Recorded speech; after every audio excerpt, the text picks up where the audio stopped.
औज़ुबिल्लाहि मिनश्शैतानिर्रजीम बिस्मिल्लाहिर्रहमानिर्रहीम। प्यारे बच्चों, अस्सलामु अलैकुम वरहमतुल्लाहि वबरकातुहू मग़फ़िरतुहू व दख़लल जन्नह।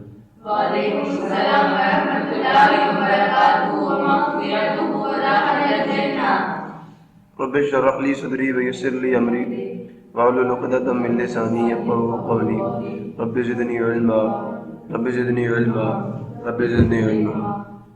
अल्लाहुम्मा इन्नी अस्अलुका इल्मन नाफ़िअ व रिज़्क़न तय्यबा व अमलन मुतक़ब्बला। अल्लाहुम्मा अल्लिमनी अल-किताब वल हिसाब। अल्लाहुम्मा ज़क्किरनी मिन्हु मा नसीतु अल्लिमनी मिन्हु मा जहिलतु।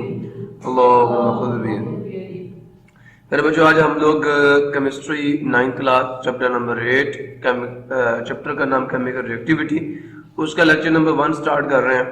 और एक बात याद रखें कि अगर कहीं कोई टुकड़ा रोटी का बड़ा हुआ नजर आ जाए तो उसे भूख मार के खा लिया करो। ये तो अल्लाह के नबी सल्लल्लाहु अलैहि वसल्लम अपने घर तशरीफ लाए, देखकर रोटी का टुकड़ा बड़ा हुआ भूख मारी और खा गए। और हज़रत आयशा सिद्दीक़ा रज़ियल्लाहु ताला अन्हा से फरमाते हैं, आयशा, रिज्क जो है ना, रिज्क ये इज्जत की चीज़ है, इसको हमें इज्जत देनी चाहिए।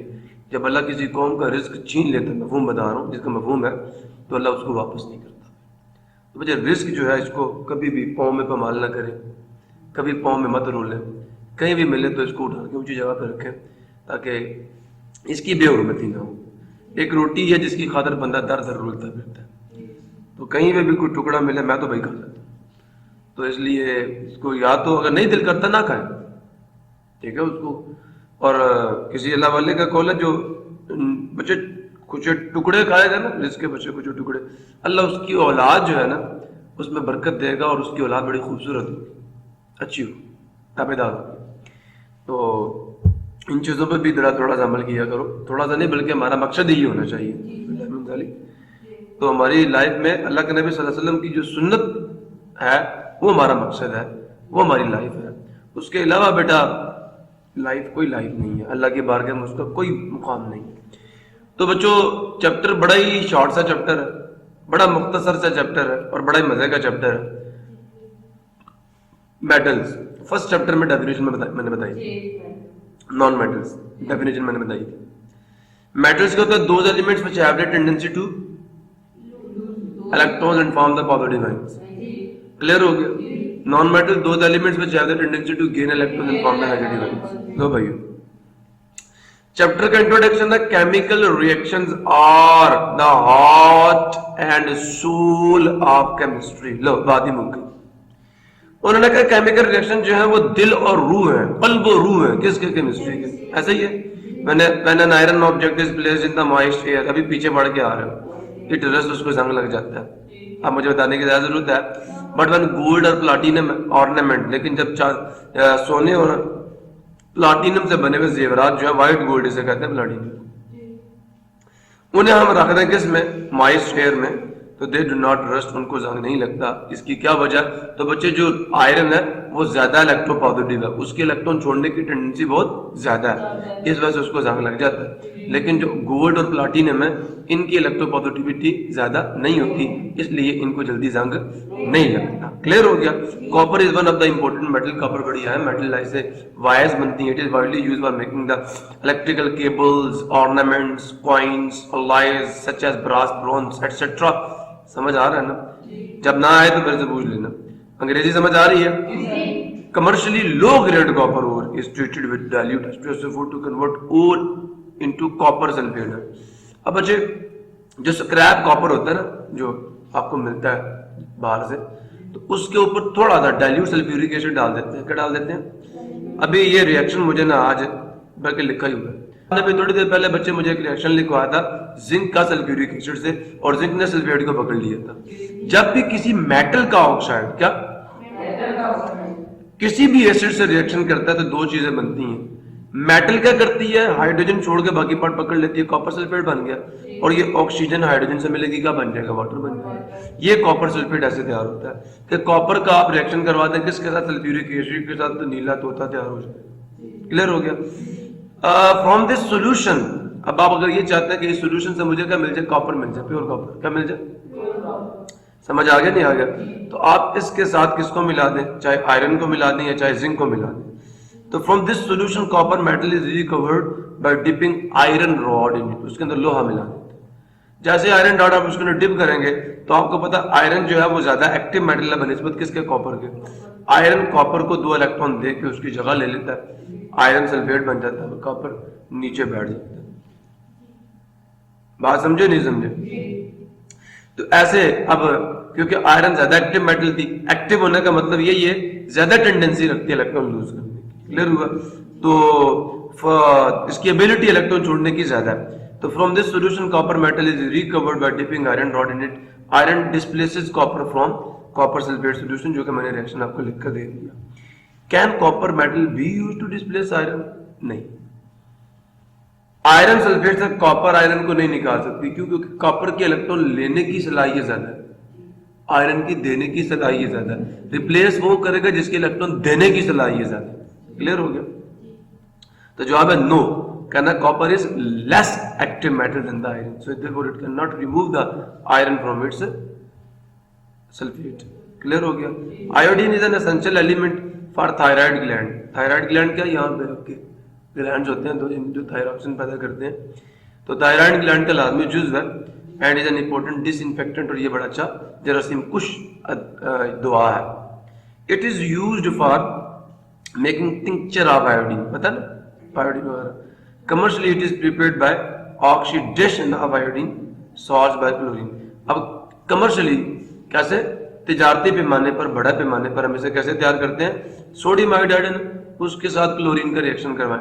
अब बच्चे जो क्लोरीन है इसके इलेक्ट्रॉन लेने की सलाहियत ज्यादा है, तो ये क्या करती है, सोडियम को अपने साथ मिला लेती है और आयोडीन को रिप्लेस कर देती है। क्लियर हुआ?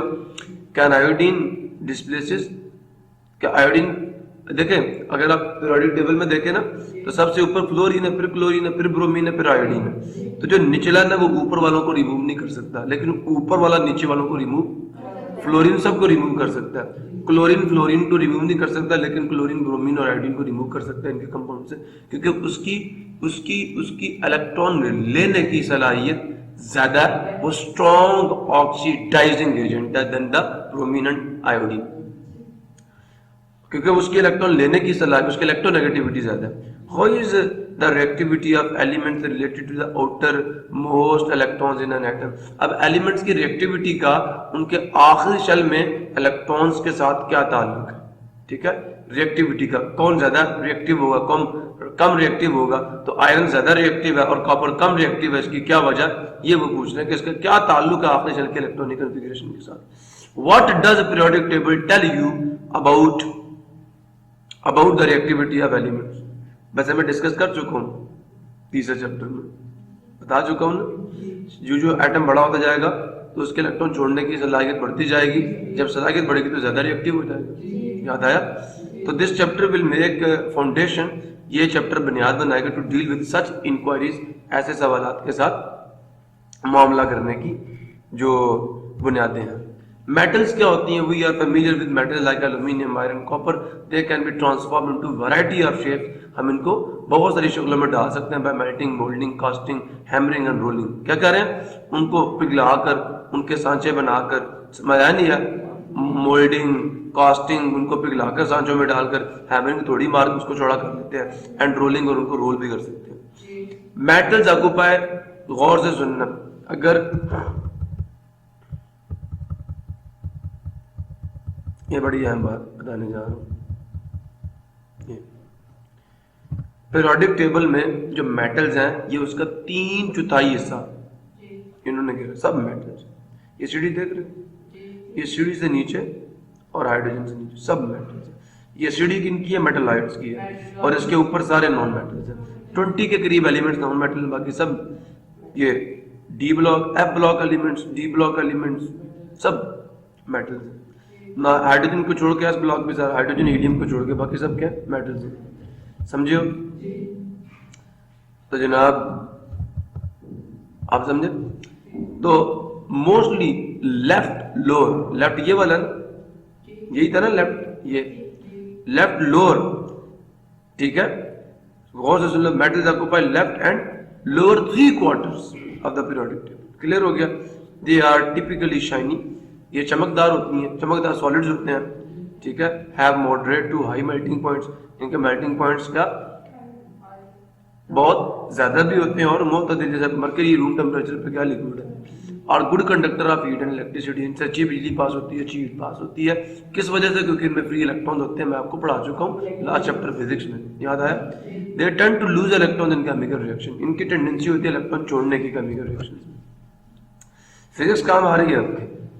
एलिमेंट क्या होता है? Pure substance that is composed of atoms having same atomic number is called an element, पहला चैप्टर था।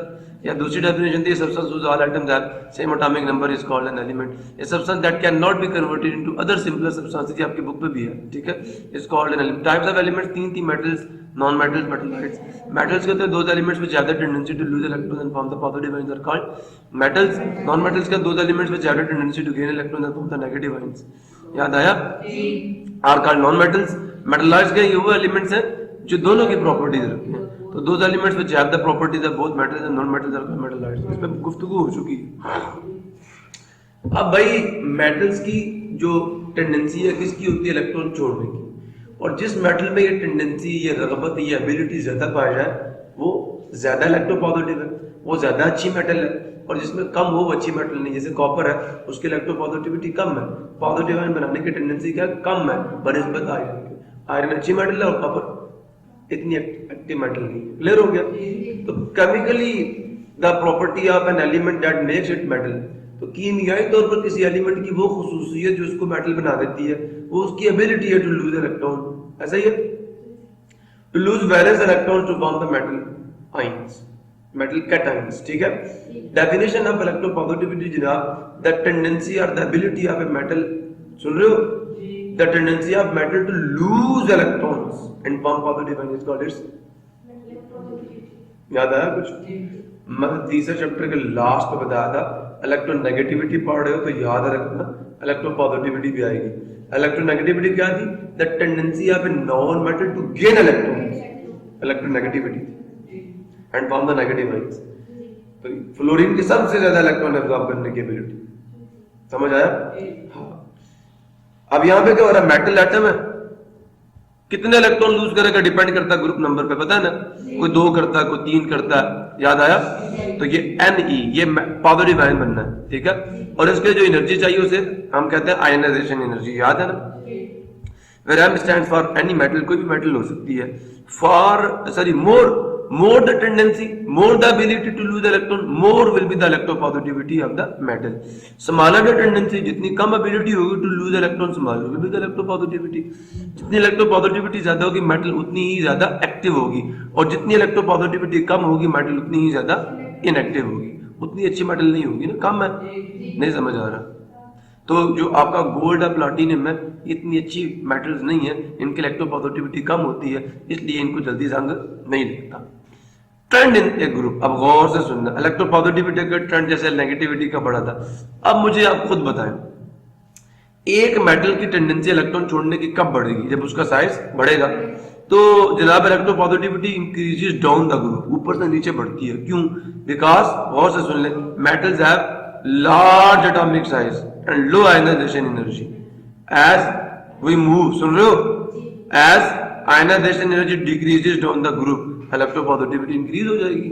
Ionization energy वो एनर्जी जो इलेक्ट्रॉन निकालने के लिए चाहिए। अब from top to bottom the size of atom increases due to the increase in the number of shells.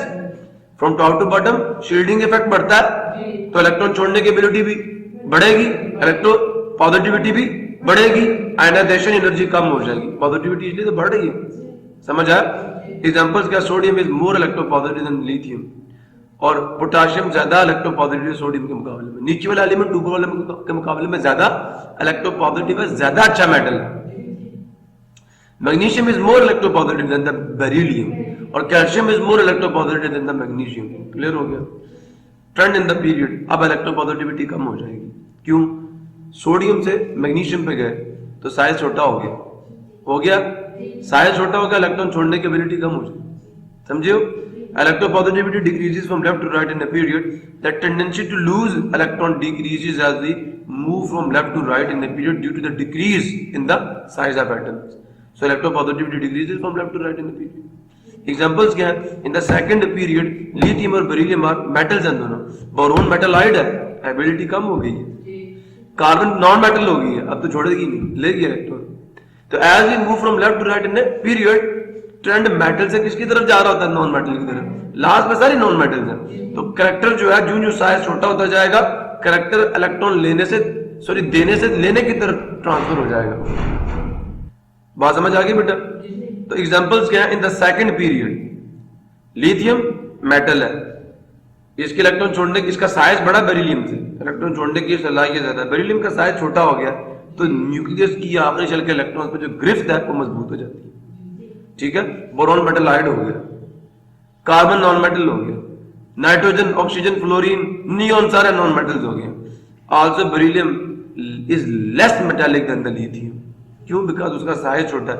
जब साइज छोटा होगा इलेक्ट्रॉन छोड़ने की सलाहियत कम होगी, इलेक्ट्रोपॉजिटिविटी भी कम होगी। लो, trend in the chemical reaction of metals with oxygen.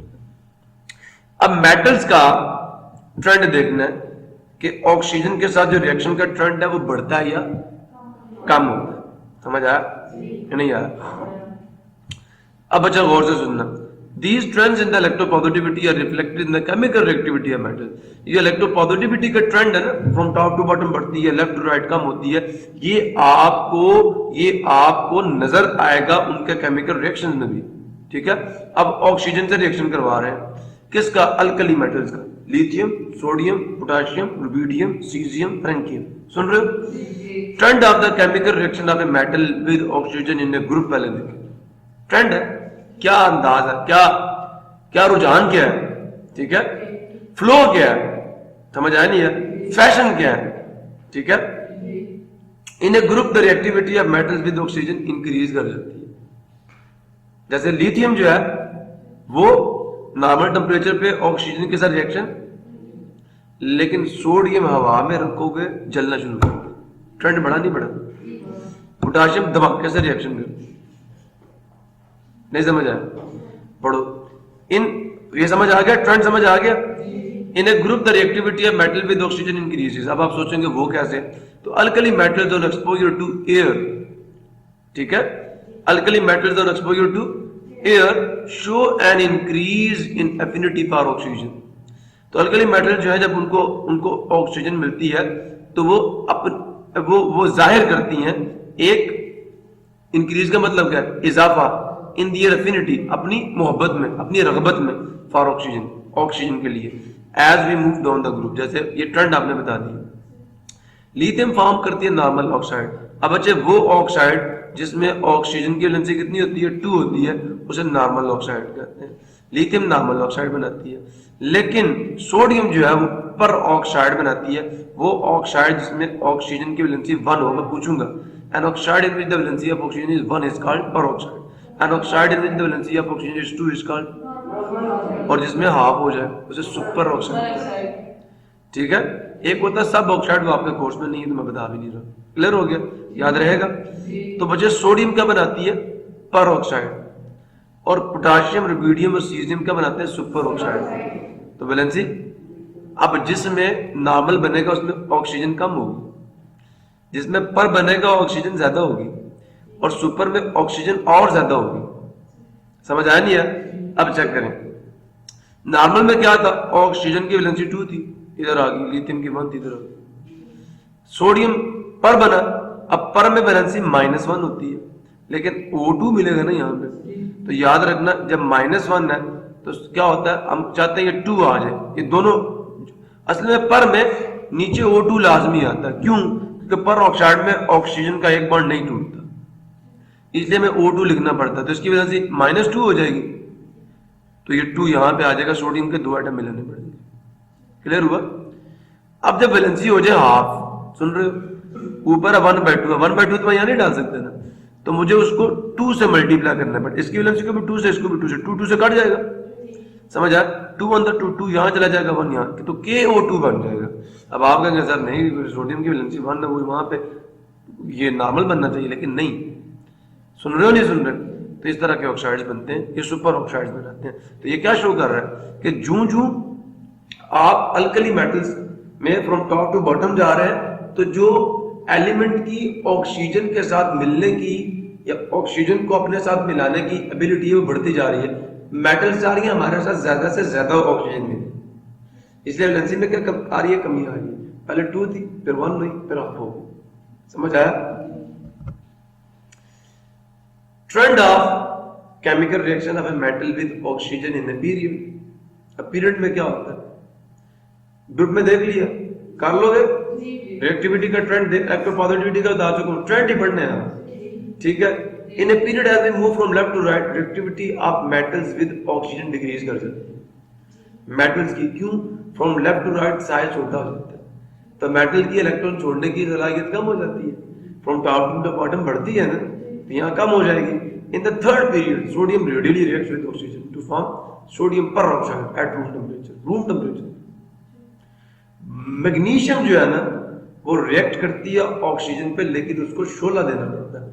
कभी छुरछुरियां चलाई हैं, जब तक तिली नहीं लगाओगे नहीं चलती, ये छुरछुरी में यूज होती है। तो मैग्नीशियम को शोला देना पड़ता है ऑक्सीजन सोडियम को, तो रिएक्टिविटी कम होगी ना। हाँ, अब ये ऐसे स्टेप बाय स्टेप लिखना है आपको। एल्यूमिनियम जो है वो रिएक्ट करती तब जब उसको हीट करोगे, गर्म करोगे तब वरना नहीं करती, और सोडियम को गर्म करना पड़ा नहीं, समझ आया? तो रिएक्टिविटी का ट्रेंड कम हो गया। Aluminium react with oxygen on heating, ठीक है। और मजे की बात, जब ये रिएक्ट भी करती है तो सिर्फ सरफेस से करती है, आगे रिएक्शन होने देती ही नहीं है। एल्यूमिनियम Al2O3 वो प्रोटेक्ट कर देती है, पीछे पढ़ के आ रहे हो चैप्टर में। तो इट इज सुपरफिशियली, सुपरफिशियली का मतलब क्या, ओनली ऑन द सरफेस, सतही तौर पर। ऑक्सीडाइज होती है मतलब Al2O3 सतह पे बनता है at room temperature to form Al2O3 layer which serves as a protective covering that prevents the further reaction, ठीक है। पेरेंट मेटल को ये प्रोटेक्ट कर लेती है। समझ आ गया? लो जी, रिएक्टिविटी का ट्रेंड देख लिया with oxygen in the group और पीरियड भी, अल्कली मेटल के साथ देखा, और तीसरे ग्रुप पीरियड का देख लिया। क्लियर हो गया? अब बच्चे ऑक्साइड्स की नेचर है, मैंने आपको ये बातें कई दफा मारी भी हैं पॉइंट टू पॉइंट। मैं कहता हूँ, मैं नॉन मेटल्स को ना फीमेल्स कहता हूँ, अक्सर ये कहता हूँ ना, आज वो बात भी यहाँ पे आपकी यूज हो जाएगी। और मेटल्स को क्या कहता हूँ, मेल्स कहता हूँ। और अक्सर बच्चों को छेड़ने के लिए मैं कहता हूँ कि मेल जो होते हैं सखी होते हैं, और फीमेल जो होती है कंजूस होती है। अब फीमेल इलेक्ट्रॉन पैसे लेती हैं, मेल देते हैं, ऐसा ही है ना।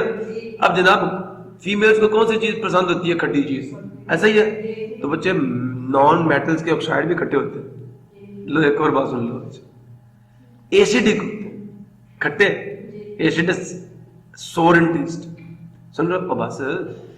और नेक्स्ट, मर्दों को कड़वी चीजें पसंद होती हैं, मेटल्स के ऑक्साइड भी कड़वे होते हैं, बेसिक ऑक्साइड्स होते हैं, असासी होते हैं। सुन रहे हो? नहीं समझा? लो पढ़ लो। We can also understand the trend in the electropositivity from the nature of oxide. Electropositivity का जो ट्रेंड है आपने रिएक्टिविटी विद ऑक्सीजन के साथ भी देख लिया, ठीक है। तो ऊपर से नीचे इलेक्ट्रोपॉजिटिविटी बढ़ रही थी, इसलिए डिमांड पर ऑक्सीजन बढ़ रही थी, ठीक है। एफिनिटी पर ऑक्सीजन। अब क्या हुआ, electropositivity from left to right कम होती है, तो इसलिए रिएक्टिविटी विद ऑक्सीजन भी कम हो रही है। अब आ जाओ नेचर ऑफ द ऑक्साइड के साथ। जितना ऑक्साइड ज्यादा बेसिक होगा उतना करेक्टर मेटालिक होगा, और जितना ऑक्साइड कम बेसिक होगा, जितना एसिडिक होगा, उतना करेक्टर लेस मेटालिक होगा, उतनी इलेक्ट्रोपॉजिटिविटी कम होगी। सुन रहे हो? We can also understand the trend in the electropositivity from the nature of oxides. Nature of metallic oxides, बस ये 2-3 पॉइंट्स हैं। Metal oxides are generally basic. Metals के ऑक्साइड्स क्या होते हैं, जनरली बेसिक होते हैं, याद रखोगे। मेटल्स के ऑक्साइड्स जो हैं वो जनरली क्या होते हैं, बेसिक होते हैं, ठीक है, असासी होते हैं, कड़वे होते हैं।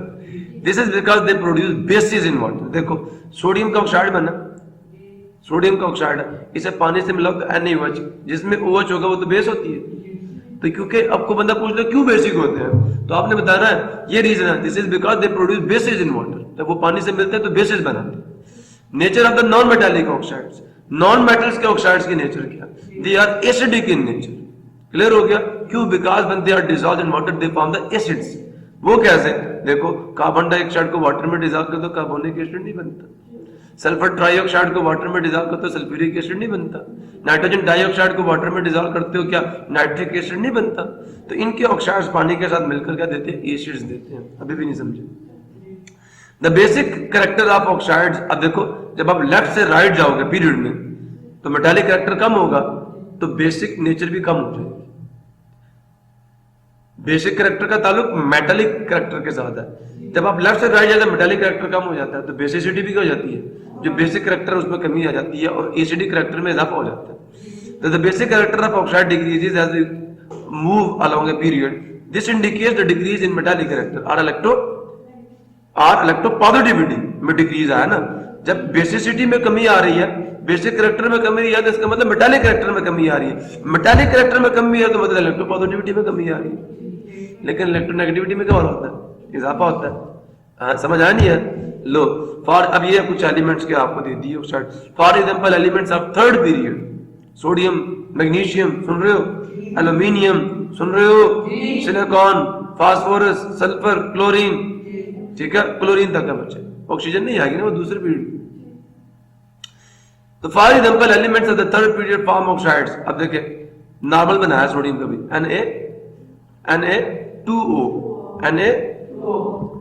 Na2O, मैंने यहाँ 2 डाल देना, ठीक है। नॉर्मल ऑक्साइड सबके बनाए। मैग्नीशियम क्या बैलेंस है, 2 ऑक्सीजन के 2 कैंसिल हो गया। एल्यूमिनियम का नॉर्मल है, सिलिकॉन का नॉर्मल है, फास्फोरस पेंटा ऑक्साइड है। वैसे फास्फोरस कौन से ग्रुप में है? 5वें में, और ऑक्सीजन किस में है? 6ठे में। ये 2 और ये 5, तो क्या होगा? P2O5। अब ये 2 मॉलिक्यूल्स इकट्ठे मिलकर रहते हैं, कितने? क्लियर हो गया? तो P कितना हो गया? 4, और O क्या हो गया? 10 हो गया। समझ आ गया इसका स्ट्रक्चर? ये इस तरह होता है।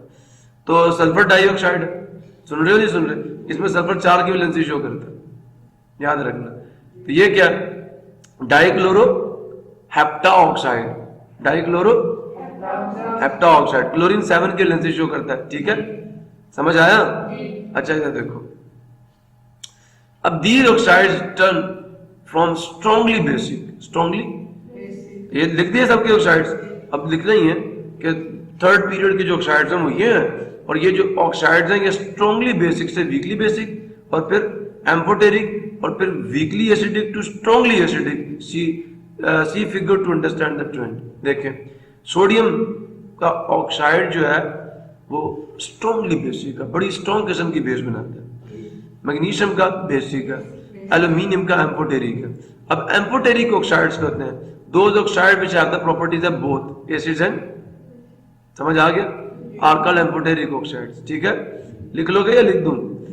those जहां एलिमेंट्स कहते हैं ना which have the properties of both metals and, अब properties of both acids and bases are called amphoteric oxides। Clear हो गया? अच्छा, सिलिकॉन जो है ये वीकली एसिडिक है, देखो हो गया। फिर ये एसिडिक है और ये स्ट्रांगली एसिडिक है, और ये वेरी वेरी स्ट्रांग एसिड। अभी भी नहीं समझे? तो ट्रेंड स्ट्रांगली बेसिक से स्ट्रांगली एसिडिक की तरफ मुंतकिल हुआ, मतलब मेटालिक कैरेक्टर कम होके नॉन मेटालिक कैरेक्टर बढ़ा। ट्रेंड समझ आया? इलेक्ट्रोपॉजिटिविटी डिक्रीज हुई, इलेक्ट्रोनेगेटिविटी इंक्रीज हुई from left to right in a period. समझ आ गया? अब ये आपसे पूछे नीचे the following pairs of elements identify which element is more metallic. तो ट्रेंड अप्लाई करो, सोडियम और पोटाशियम। अब बताओ सोडियम और पोटाशियम किस में? एक ही पीरियड में, ग्रुप में। अब बताओ सोडियम ऊपर है या पोटाशियम? तो जो ऊपर होगा उसका कैरेक्टर कम होगा, जो नीचे होगा उसका ज्यादा होगा ना। इसका साइड सोडियम ऊपर और पोटाशियम नीचे है, तो नीचे वाले एलिमेंट का साइज बड़ा होगा। तो सुन रहे हो? तो आपने कहना sodium is more metallic than the, sorry potassium, kalium is more metallic than the nitrogen. Clear हो गया? उसके बाद बेरिलियम और सोडियम है। अब बेरिलियम कहां पे? ऊपर, सोडियम पहले ग्रुप में, ठीक है। इधर मैग्नीशियम है इसके नीचे, इसके ऊपर लिथियम। अब बच्चे इसका साइज छोटा है, लिथियम से भी छोटा है, तो सोडियम का तो इससे बड़ा होगा ना। तो सोडियम, आप ट्रेंड चेक करो, ऊपर से नीचे ही आ रहा है ना, तो सोडियम मोर मेटालिक होगी देन द बेरिलियम। प्रॉब्लम किसी को? Apply the trend of increasing electropositive character down a group and decreasing electropositive across a period. Trend apply करना। Self assessment exercise of in each of the following pairs identify which element is more metallic. बात समझ आ गई? Beryllium और boron. अब beryllium और boron एक ही period में, तो जो एलिमेंट पहले होगा उसका साइज क्या होगा? बड़ा होगा, तो वो मोर मेटालिक होगा। जो लेफ्ट पे होगा वो ज्यादा मेटालिक होगा। तो क्या लिखेंगे? Beryllium is more metallic than the boron. लिख लोगे? उसके बाद सिलिकॉन और एल्यूमिनियम। एल्यूमिनियम पहले या सिलिकॉन तीसरे पीरियड में, तो जो पहले होगा वो ज्यादा मेटालिक है। समझ आया नहीं यार? लेफ्ट टू राइट डिक्रीज होती है ना, होता है ना मेटालिक कैरेक्टर, तो एल्यूमिनियम मोर मेटालिक है। फिर पोटाशियम और लिथियम। अब लिथियम ऊपर है, बीच में सोडियम है, फिर पोटाशियम है, तो फ्रॉम टॉप टू बॉटम तो मेटालिक कैरेक्टर बढ़ता है ना, साइज इंक्रीज होने की वजह से। तो potassium is more metallic than the lithium. लिख लोगे? Using the periodic table rank each set of the elements in order of decreasing metallic character. तो डिक्रीजिंग का मतलब जिसका ज्यादा होगा वो सबसे पहले आएगा और जिसका कम होगा सबसे अखीर में आएगा। ठीक है, डिक्रीजिंग। डिक्रीजिंग का अब देखो, सोडियम है, लिथियम है, पोटाशियम है, तो सबसे ऊपर कौन है? लिथियम, फिर सोडियम, फिर पोटाशियम। तो सबसे ज्यादा कैरेक्टर किसका? पोटाशियम का, फिर सोडियम का, फिर मैंने ये लिख दिया। आपने क्या कहना यहाँ पे? ऑर्डर, ठीक है, decreasing order of metallic character, ऊपर हेडिंग देगा ना, ठीक है, समझ आ नहीं यार, ये बता देना। उसके बाद इसको देखें, एल्यूमिनियम है, सोडियम है, मैग्नीशियम है, सुन रहे हो? अब एल्यूमिनियम, सोडियम, मैग्नीशियम पीरियड में ग्रुप में है, सोडियम पहले है, फिर मैग्नीशियम है और फिर एल्यूमिनियम है। अब सबसे लेफ्ट पे कौन है? सोडियम। तो ये सबसे ज्यादा कैरेक्टर रखता है, उससे कम मैग्नीशियम, उससे कम एल्यूमिनियम है। समझ आया? तो इसको ऊपर पे कहना है डिक्रीजिंग मेटालिक कैरेक्टर। ठीक है, order of decreasing metallic character. तो सोडियम सबसे ज्यादा था, मैग्नीशियम उससे कम था, तो ये ऑर्डर बन गया। Which is more basic, Li2O या Na2? मेटालिक ज्यादा कौन है, सोडियम या लिथियम? सोडियम या लिथियम? बच्चे ऊपर है, सोडियम नीचे है, तो जो सोडियम है उसका ज्यादा बेसिक होगा, जो ज्यादा मेटालिक उसका ऑक्साइड भी ज्यादा बेसिक होगा। तो आपने कहना because sodium is more basic, so therefore Na2 is more basic than the Li2O। Clear हो गया? लिख लोगे? लो जी। Comparison of the reactivity of alkali and alkaline earth metals. अब रिएक्टिविटी का आपको पता है, जिसकी इलेक्ट्रोपॉजिटिविटी ज्यादा होगी वो ज्यादा रिएक्टिव होगा, जिसकी कम होगी वो कम रिएक्टिव होगा। अब इसको जोड़ेंगे किसके साथ? साइज के साथ। पीरियोडिक टेबल में ट्रेंड के साथ जोड़ेंगे, साइज के साथ, इलेक्ट्रोपॉजिटिविटी के साथ। ट्रेंड आपको आते हैं, आसान है। पहली चीज जो आपको पता होनी चाहिए कि अल्कली मेटल्स क्या होते हैं। क्या पहली चीज जो आपको पता होनी चाहिए वो ये है कि जनाब अल्कली मेटल्स क्या होती हैं। पहला सवाल, तो क्या मेटल्स ऑफ ग्रुप 1 है अल्कली मेटल्स? दूसरा क्या अल्कलाइन अर्थ मेटल्स क्या है? मेटल्स ऑफ ग्रुप 2 है called alkaline earth metals. To make a comparison of the reactivity, आप क्या करने के लिए? मवाजना करने के लिए किसका? रिएक्टिविटी का। आप alkali and alkaline earth metals, वो need to know their position in the periodic table. हमें उनकी पोजीशन के बारे में जानना पीरियोडिक टेबल में, and their relative tendency to lose electrons. Clear हो गया? Position of alkali metals in the and the alkaline earth metals in the periodic table. पहले definition है ना, the group 1 elements except hydrogen are called the these includes, अब उनके नाम आ गए। Lithium, मैं कहता हूँ हाइड्रोजन से शुरू करते हैं, हाली की रब से, फिर हा ली Na, सोडियम ने के से की, रुबिडियम से रब, सीजियम से और एफ्रेंकियम से बरिया। ठीक है, तो इस तरह याद हो जाएंगे आपको। These elements have general electronic configuration क्या? NS1 यही होती है इन दियर वैलेंस। जनाब नेक्स्ट क्या? वही तीन बातें। Group 2 elements are called alkaline earth. कौन कौन है? बी मंगोलिया का, बी से बेरिलियम है, Mg से मैग्नीशियम है, C से कैल्शियम है, ठीक है, Sr से स्ट्रोंशियम है, ठीक है, और Ba से बेरियम है, और Ra से radium.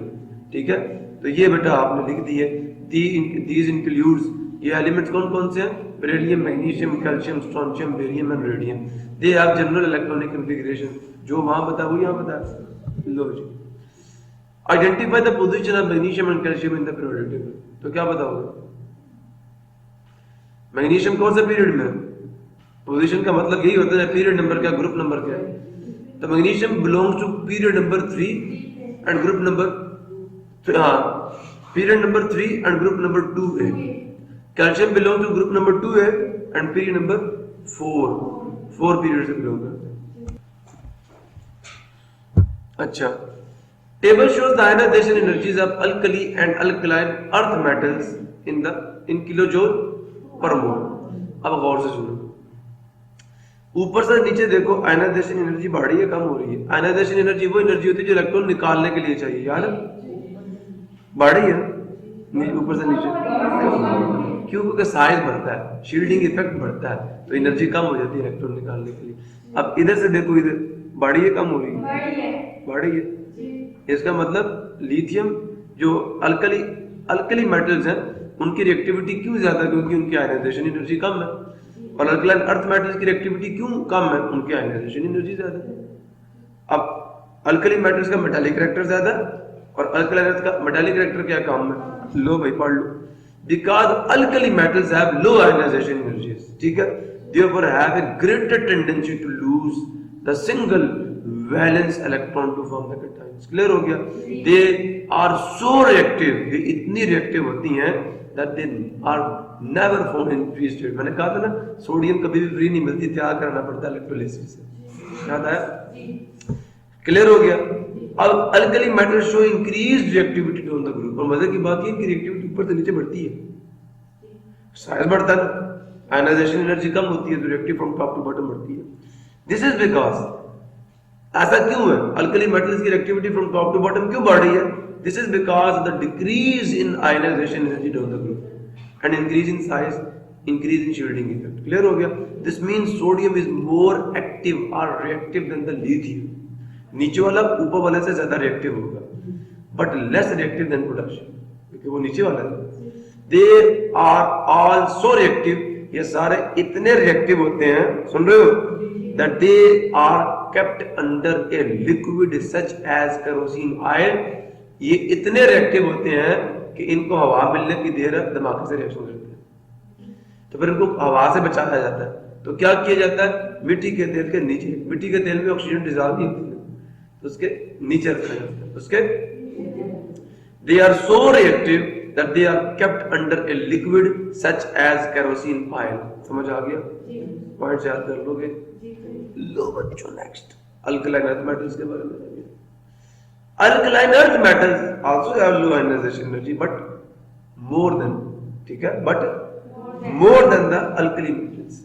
So they also have great tendency to lose both the valence. NH2 थी ना, वैलेंस इलेक्ट्रॉनिक कन्फिगरेशन, दो इलेक्ट्रॉन जो इनके आखिरी शेल में, इनकी टेंडेंसी भी उनको छोड़ने की ज्यादा ही होती है।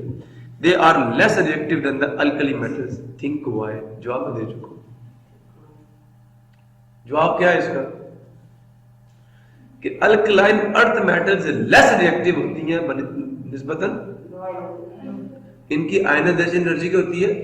ज्यादा होती है। अल्लाह वाले अल्कली मेटल्स की कम होती है। ये देख 52899 बढ़ रही है ना, तो आपने ये जवाब देना, because the ionization energy of alkaline earth metals is more than the alkali metals, so therefore alkaline earth metals are less reactive than the alkali metals.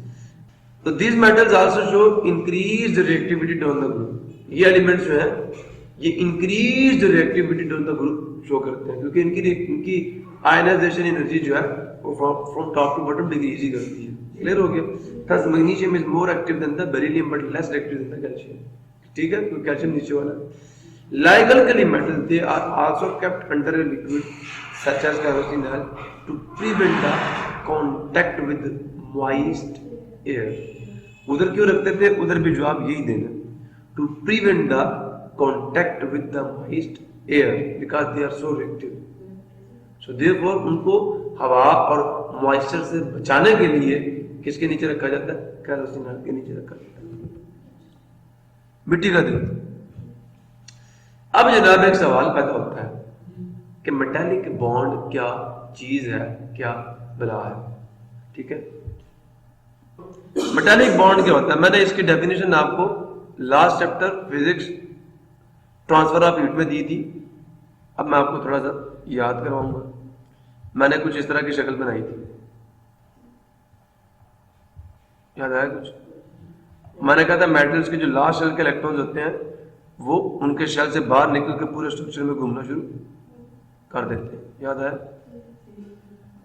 नहीं आया यार?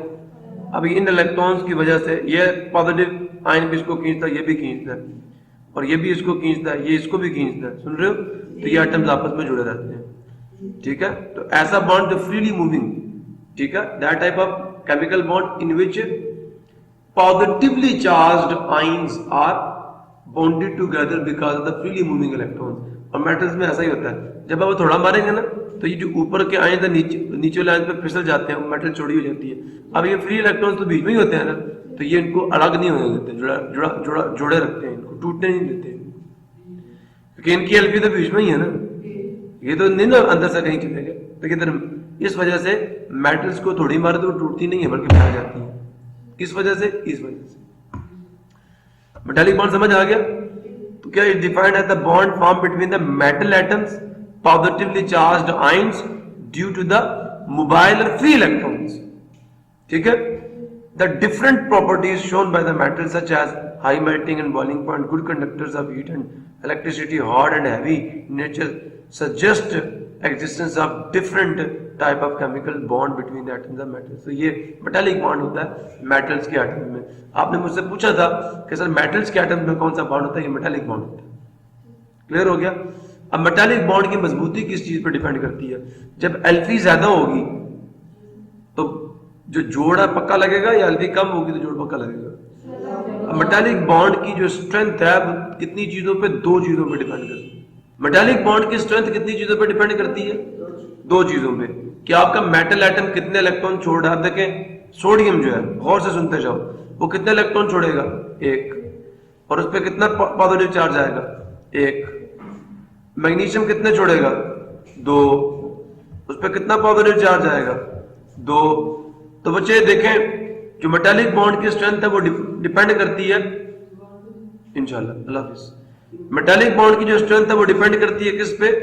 फ्रीली मूविंग इलेक्ट्रॉन्स पे, या electrons left free by an atom of the metal and the positive charge on the metal atom. अब जिस metal के ion पे positive charge भी ज्यादा होगा और उन्होंने इलेक्ट्रॉन्स भी फ्री ज्यादा छोड़े हुए हैं, तो बताओ बॉन्ड उस पर स्ट्रॉन्ग होगा, या जिसके ऊपर चार्ज भी कम है और फ्री इलेक्ट्रॉन्स भी कम है इस पे? तो मैग्नीशियम जो है ये सख्त होती है सोडियम के मुकाबले में। क्यों? क्योंकि इसमें मेटालिक बॉन्ड स्ट्रॉन्ग होता है। क्यों? क्योंकि हर मेटल एटम 2 इलेक्ट्रॉन फ्री छोड़ता है और हर मेटल एटम पे पॉजिटिव 2 चार्ज होता है। So therefore the metallic bond in the magnesium is strong as compare to the sodium. आप समझ आया? नहीं आया तो दोबारा पूछ लो। The strength of the metallic bond depends upon 2 factors. In case of metals the hold of nucleus over the, आप समझ आया, outermost electrons is weak because of large size atoms and greater number of shells in between the nucleus। shielding effect ज्यादा होता है ना, ठीक है, in between the valence shell and the nucleus। furthermore because of low ionization energy, ठीक है, metals have the tendency to lose their outermost electrons easily। resultantly क्या होता है, उसका नतीजा ये निकलता है कि these loose or free electrons of all metal atom move freely in the space between the atoms of the metal। समझ आया? none of these electrons is attached to any particular atom, ठीक है, either they belong to a common pool, एक pool बन जाता है जिसमें metals के जो न्यूक्लियस होते हैं ऐसे लगते हैं डूबे हुए हैं, ठीक है, और belong to all the atoms of the metal. Nuclei of metal atoms appear submerged in the sea of these freely mobile electrons। These mobile electrons are responsible for holding the atoms of metals and they act as a LP, ठीक है, atoms together forming a metallic bond। A simple metallic bond is shown in the figure number 4. ये क्या है? Metals के ions है और दरम्यान में कौन इलेक्ट्रॉन है जो फ्रीली मूव कर रहे हैं। तो पॉजिटिवली चार्ज आयंस क्या डूबे हुए हैं किसके अंदर? पूल ऑफ इलेक्ट्रॉन्स के अंदर। इसे इलेक्ट्रॉन पूल थ्योरी कहते हैं। The strength of metallic bond, ये मैं बता रहा था आपको, depends upon following factors. Number 1 total number of electron lost by each metal atom. समझ आ गया? The total number of positive charges on each metal atom. दो चीजें होगी। अब एल्यूमिनियम कितने छोड़ता है फ्री? 3। और एक एटम पे कितना चार्ज होता है? 3 का। मैग्नीशियम कितने छोड़ता है? 2। एक एटम पे कितना चार्ज होता है? 2। सोडियम कितने? 1। बताओ सबसे ज्यादा स्ट्रॉन्ग मेटालिक बॉन्ड किसमें होगा? एल्यूमिनियम। पक्की बात है।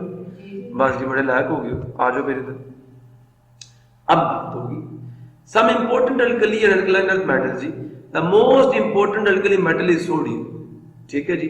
We know that iron is most commonly used metal, ऐसा ही है। It is hard and strong, बड़ा सख्त होता है और बड़ा मजबूत होता है। So when the term metal comes in our mind, जब हमारे दिमाग में मेटल का लफ्ज आता है तो बड़ी सख्त होगी, है ना, लेकिन ऐसा नहीं है।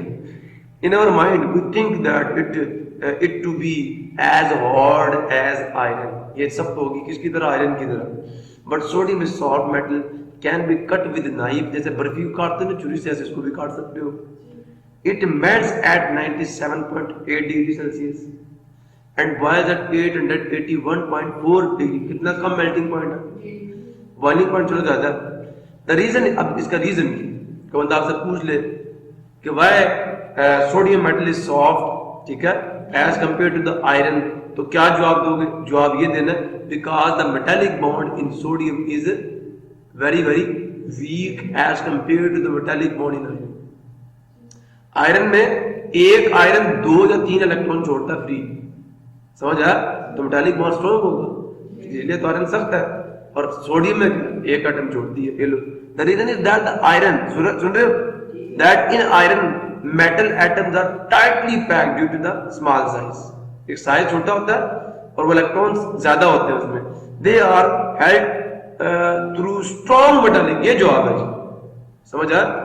पहला रीजन क्या, दे आर टाइटली पैक्ड, वो करीब करीब होते हैं. और दूसरी बात, उनके अंदर मेटालिक बॉन्ड क्या होता है? स्ट्रॉन्ग होता है due to many electrons in the valence shell. समझ आ गया? Where sodium consist of bigger atom, इसके एटम बड़े होते हैं, ठीक है, because of large size and only 1 electron. Sodium atoms are weak metallic bond. अब सादा सा जवाब दें, the metallic bond in iron is very very strong as compared to the metallic bond in sodium. So therefore iron is strong and tough and sodium is soft. ठीक है, clear हो गया? The sodium is soft metal. ये शक्ति का comparison हो गया.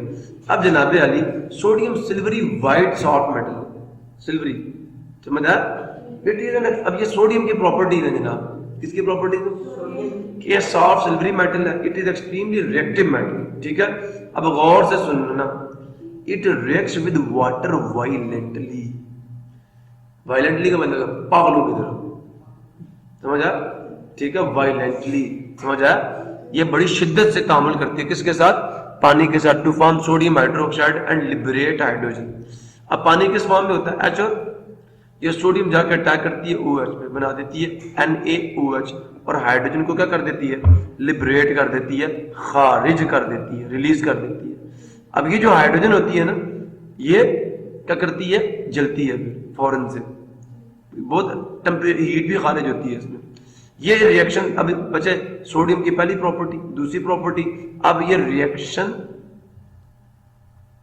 सुन रहे हो आप? सोडियम विद वाटर दे दिए बच्चे आपको, इसको ऐसे ही याद करो. रिएक्शन अब आपको बताएंगे, ठीक है? अब ये वायलेंटली वाटर से रिएक्ट करती है और हाइड्रोजन गैस लिबरेट करती है. This reaction is highly exothermic, और इसमें अच्छी खासी हीट निकलती है, ठीक है, and proceeds with light explosion. थोड़ा दिमाग भी होता है. For this reason it should not be picked with fingers. ये आपके एक सवाल का जवाब है एक्सरसाइज में. इस वजह से आपने इसको हाथों से नहीं पकड़ना, otherwise your fingers will be damaged. आपके हाथों में तो पानी होता है, जैसे पकड़ोगे तो ये, आप समझ आया, डुस कर जाएगी और काम खराब हो जाएगा. यानी जैसे हाथ टाका पकड़ो फट जाए तो उंगलियां डैमेज होती हैं, ऐसे ही. In a limited supply of oxygen, oxygen की लिमिटेड सप्लाई में, सुन रहे हो? In a limited supply of oxygen sodium burns. अब ये रिएक्शन विद क्या आ गया? विद, बोलो, O2. किसका? Reaction of sodium with oxygen. Properties याद हो रही है? विद वाटर दे दिया, अब विद सोडियम दे, सॉरी ऑक्सीजन दे रहे हैं. अब एक लिमिटेड सप्लाई में रिएक्शन भी 2 तरह का होगा ऑक्सीजन के साथ. एक लिमिटेड सप्लाई में sodium burns to form the sodium oxide, normal oxide बनाएगी. लेकिन अगर ऑक्सीजन खुली हवा में रख दिया जाए इसे, ठीक है, इन, अब अच्छा आगे बताता हूं. But in excess of oxygen it forms pale yellow solid sodium पर ऑक्साइड, जिसमें ऑक्सीजन की वैलेंसी -1 होती है, Na2O2 बनाती है. सुन रहे हो? आगे चलते हैं. Uses of sodium. कितनी प्रॉपर्टीज पढ़ी? पहले sodium white silvery soft metal, दूसरा एक्सट्रीमली रिएक्टिव मेटल है. पहला रिएक्शन विद वाटर दिया और उसकी प्रिकॉशंस बता दी, फिर रिएक्शन विद ऑक्सीजन दिया, लिमिटेड सप्लाई में बताया, और एक्सेस ऑफ ऑक्सीजन में मिलता है। क्लियर हो गया, लिख लोगे। लो जी, uses of sodium, sodium mix with potassium. Sodium को अगर आप इसके साथ मिला दें पोटाशियम के साथ तो फॉर्म्स ए लिक्विड अलाय। जो अलाय बनता है वो लिक्विड होता है, that is used as coolant in the nuclear reactor. Nuclear reactor याद है क्या, फिशन बम याद है, जब पड़ता है तो उससे बहुत ज्यादा हीट निकलती है, तो वहां बच्चे इतनी हीट होती है, इतनी हीट होती है कि मैं क्या बताऊंगा आपको। अब उस हीट को क्या करना है, ठंडा करना है। तो ये सोडियम और पोटाशियम का जो अलाय है, लिक्विड अलाय, वो न्यूक्लियर रिएक्टर को ठंडा रखने में इस्तेमाल होता है। अभी भी नहीं समझे। Sodium is also used in the sodium lamps. अब क्या होता है, ये एक लैंप है, इसके अंदर एक छोटा सा सुराख कर दिया जाता है। क्या कर दिया जाता है, छोटा सा सुराख, तो थोड़ी थोड़ी ऑक्सीजन अंदर जाएगी ना, अंदर सोडियम बड़ी होती है, थोड़ी थोड़ी ऑक्सीजन अंदर जाती है और सोडियम से मिलती है और फिर सोडियम जलती है, उससे क्या निकलती है, रोशनी। समझ आया। और इस तरह गलियां रोशन होती है। नहीं समझे तो लिमिटेड सप्लाई में इसको जलाया जाता है लैंप में। तो sodium is used in the sodium lamp to illuminate the highways. Clear हो गया। पुराने जमाने में ऐसे करते थे। द पेट्रोलियम इंडस्ट्री, जो पेट्रोलियम इंडस्ट्री है वो यूटिलाइज करती है सोडियम को in the production of anti knocking compounds for gasoline. अब एंटी नॉकिंग कंपाउंड्स, बच्चे बाद वक्त गाड़ी के इंजन में पेट्रोल चलता है तो गाड़ी का इंजन आवाज देता है ठा, ठीक है, उसे कहते हैं नॉकिंग। लेकिन टेट्राइथाइल लेड, सुन रहे हो, टेट्राइथाइल, बोलो टेट्रा कितना होता है, 4। टेट्रा कितना होता है, इथाइल कहते हैं C2H5। तो टेट्रा मतलब 4 इथाइल एक लेड के साथ मिले होंगे। ये हम डालते हैं किसमें, पेट्रोल में। और इसकी तैयारी में कौन यूज होता है, आप समझ आया। तो petroleum industry utilises sodium in the production of anti knocking compounds for gasoline. Tetraethyl, समझ आया नहीं है। लो जी, एंटी नॉक मतलब जब ये कंपाउंड डाल देंगे ना पेट्रोल में तो फिर पेट्रोल जब जलेगा तो उसे ठाक की आवाज नहीं आएगी, वो यूनिफॉर्मली बर्न करेगा। क्लियर हो गया। लो भाई, अब कैल्शियम, ये एक अल्कली मेटल्स की प्रॉपर्टीज आपको पढ़ाएंगे और उसके यूजेस पढ़ा दिए। अब 2 alkali metal, sorry alkaline earth metals की प्रॉपर्टीज पढ़ाएंगे और उनके यूजेस पढ़ाएंगे। और भाई उसके बाद क्या आ जाएंगे, कोइनिक मेटल्स आ जाएंगे आपकी, फिर आ जाएंगे नॉन मेटल्स। भी नहीं समझे। चलो फिर, magnesium and calcium are the most common alkaline earth metals. Clear हो गया। Metallic bond in these metals involve 2 electrons. ये प्रॉपर्टीज अब आ रही हैं। स्ट्रॉन्ग मेटालिक बॉन्ड होता है, 2 इलेक्ट्रॉन्स जो है। Therefore, these metals are relatively short but are much harder than the alkali metals. Clear हो गया। 3 प्रॉपर्टीज होगी। चौथा सुनो, they are relatively reactive but less reactive than the alkali metals. चौथी प्रॉपर्टी होगी। अब जनाब बताएं जरा, किसके साथ रिएक्शन दे रहे हैं बच्चे, वाटर के साथ। अब ये स्टीम के, मैग्नीशियम स्टीम से मिलती है और कैल्शियम लिक्विड वाटर। अब जरा गौर से सुनना जरा गौर से, क्या कह रहा हूं मैं। ये मैं यहां लिख देता हूं, रिएक्शन आप याद रखने के लिए ना, magnesium and calcium with H2O। Magnesium reacts with steam, इसलिए गैस लिखा हुआ नीचे, but calcium reacts with cooled water. इसका साइज बड़ा होता है ना, ज्यादा रिएक्टिव है। अब मैग्नीशियम क्या करती है, ऑक्सीजन छीन लेती है, हाइड्रोजन निकाल देती है। लेकिन सोडियम ने OH निकाला था, याद रखा, सोडियम निकालती है OH, हाइड्रोजन लिबरेट करती है। समझ आया। लेकिन मैग्नीशियम किसको पकड़ती है, ऑक्सीजन को, और हाइड्रोजन लिबरेट करती है। कैल्शियम क्या करता है, ये ज्यादा रिएक्टिव है। जो ज्यादा रिएक्टिव होता है वो वाटर का कौन सा कंटेंट पकड़ता है, OH। कौन सा, कैल्शियम इसको और इसको अपने साथ मिलाता है, इन दोनों को आपस में मिला के हाइड्रोजन लिबरेट कर देता है। समझो, कैल्शियम हाइड्रोक्साइड बनेगा। कैल्शियम की वैलेंसी 2 थी ना, तो OH की एक होती है कैल्शियम हाइड्रो ऑक्साइड। ये 2 इसकी वैलेंसी इधर गई और इसकी 1, ये रेडिकल है। अब आगे आ जाओ, रिएक्शन विद ऑक्सीजन आगे नहीं समझ आया।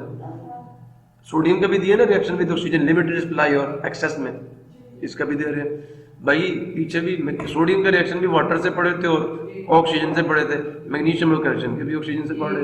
तो magnesium reacts with the oxygen at high temperature. Magnesium किस पे करती है, हाई टेम्परेचर पे। Calcium react with the oxygen at room temperature. Clear हो गया। ये लिखना है बस इतना। तो यहां मैं लिख देता हूं आपकी याद दिलाने के लिए, reaction of calcium and magnesium with oxygen. Clear हो गया। लो जी, मैग्नीशियम ऑक्साइड बन जाएगा और कैल्शियम, दोनों की वैलेंसी 2 है ना, कट जाएगा। इसलिए वैलेंसियां याद रखो, कट जाएगा, कुछ भी नहीं लिखेंगे नीचे। प्रॉब्लम किसी को, Hence, calcium is more reactive than magnesium. आपने कंपेयर को बंदा आपसे ये पूछे ना कि prove that calcium is more active than magnesium, तो आपने रिएक्शन पहले कहना magnesium reacts with steam, ठीक है, हाई टेम्परेचर पे कर रही है ना, स्टीम हाई टेम्परेचर है, ठीक है, but calcium react with cooled water, ठंडे पानी से मिल जाती है। पहला रिएक्शन फर्क आ गया, इसलिए यहां से साबित हुआ कि magnesium is less active than the, इसको हीट चाहिए, उसको हीट नहीं चाहिए। दूसरा, magnesium reacts with oxygen at high, इसको तीली देनी पड़ती है, calcium reacts with the oxygen at room temperature. इन दो रिएक्शन को लिख के आपने कहना है, hence it is proved that calcium is more active than the magnesium.